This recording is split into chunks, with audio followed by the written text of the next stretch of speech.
Halo teman-teman, salam kenal ya, jangan lupa subscribe sebelumnya. Pada konten kali ini saya ingin membahas mengenai cara menaikkan vektor burung murai batu ya. Burung murai batu itu sebelum kita lombakan, sebelum kita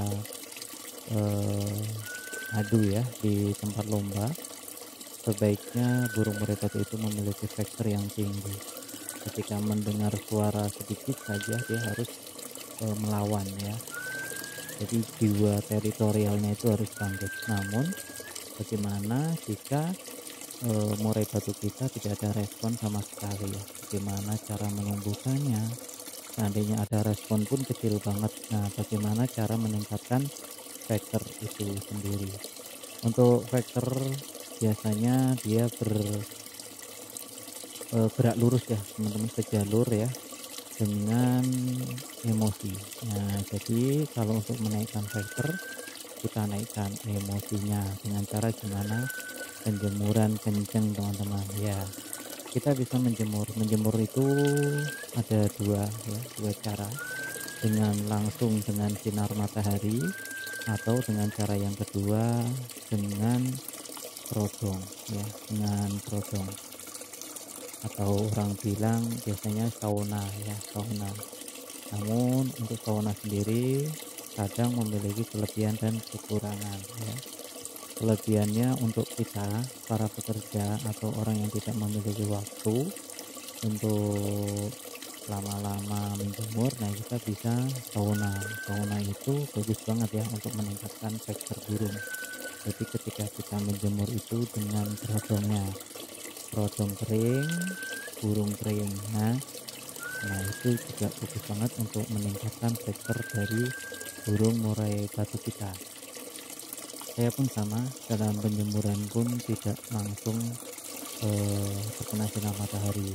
Kekurangannya kalau terkena sinar matahari itu ini teman-teman, bulunya cepat kusam, bulunya rusak ya, itu yang eh, terus kurang untuk mendapatkan tenaga yang signifikan itu juga tidak secepat kalau kita jemur kerodong ya. Kalau jemur kerodong itu tingkat vektornya cepat banget tinggi, karena kalau kerodong di ini ya teman-teman, apa sih namanya, kena sinar matahari dia engap teman-teman, udaranya pun ikut panas ya, udaranya panas, terus di dalamnya juga engap. Nah itu cepat banget untuk membakar kalori, juga bagus nanti untuk teman-teman yang tidak memiliki umbaran juga cocok banget, bagus banget ya menggunakan metode jemur kerodong kering ini. Namun untuk penjemuran sauna yang orang bilang yang kerodongnya basah, burung basah, itu tidak direkomendasikan ya. Kalau saya tidak menggunakan itu dan itu saya tinggalkan, karena itu kalau kita lewat sejenak saja itu ini teman-teman, berbahaya buat burung kita. Yang ada burung bagus malah jadi rusak ya, dan seterusnya.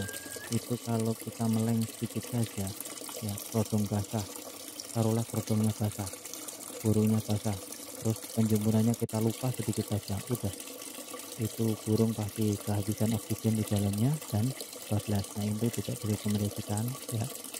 Nah kalau teman-teman masih mending jemur kerodong kering, itu saran saya ya. Kalau saya sih melakukan itu, ini untuk meningkatkan vektornya.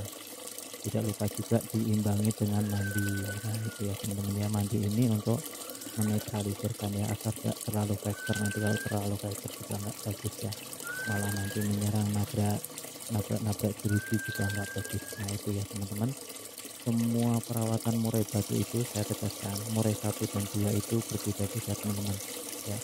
Kita sendiri, kita sang perawat yang harus mengetahui apa keinginan dari murai batu itu sendiri. Jangan kok burung murai batu aja dijemur sebentar sudah mangap-mangap, lantas kita pengen vektor tinggi, jemurnya kuat ya sampai berjam-jam bahkan sampai ketiduran. Nah, ini tidak direkomendasikan. Terus itu satu, yang kedua, terah juga beda hasil, beda proses ya teman-teman. Kalau terahnya bukan petarung, mau dijemur kayak apa ya, hasilnya tetap gitu-gitu aja ya. Makanya kalau pondasi awal untuk burung murai batu lomba event itu, kita cari yang terah yang bagus. Kenapa kita mencari terah yang bagus? Agar tidak membuang-buang waktu teman-teman ya. Pikiran tenaga itu bisa tercipta kalau kita hanya mengandalkan asal burung ya. Makanya prestasi itu penting banget untuk kita memulai segala sesuatunya itu kita pondasi dasar itu prestasi ya, minimal minimal prestasi akar rumput juga sudah bagus. Nah, teman-teman tinggal dipoles, yang penting sudah jelas ya, ada gen yang udah berprestasi juga udah oke banget gitu ya teman-teman. Untuk menaikkan vektornya sih itu untuk jemur godong, intinya jemur godong itu bagus banget ya, bagus banget. Untuk durasi penjemuran gak usah lama-lama, apalagi kalau belum pernah sama sekali ya, kita bisa mungkin dari 15 menit dulu dan kita lihat perkembangan burungnya ya. Kita lihat perkembangan burung, kalau 15 menit burungnya belum buka paruh, belum mangap-mangap ya, mungkin durasinya kita bisa tambahin. Namun untuk menambah durasi ini teman-teman juga perlu diperhatikan ya, bertahap, tidak serta merta langsung gitu, jangan ya, jangan tuh, tidak ada proses yang instan, namanya proses ya butuh waktu, kesabaran ya, ketelitian, terus dievaluasi aja. Dalam mengevaluasi pun tidak bisa satu gantangan ya, beda-beda tempat juga tidak bisa ya teman-teman. Dalam mengevaluasi melihat burung kita udah naik belum vektornya itu, kita juga perlu mengamati kita gantangnya di mana, terus temen kanan kiri ya kan, depan belakangnya siapa, beda burung beda hasil teman-teman. Kita tidak bisa eh, terus-terusan wah ini udah pas terus gini gini gini gini, kok hari ini beda ya, pasti beda teman-teman ya, apalagi tempatnya beda, terus auranya beda, itu pasti beda.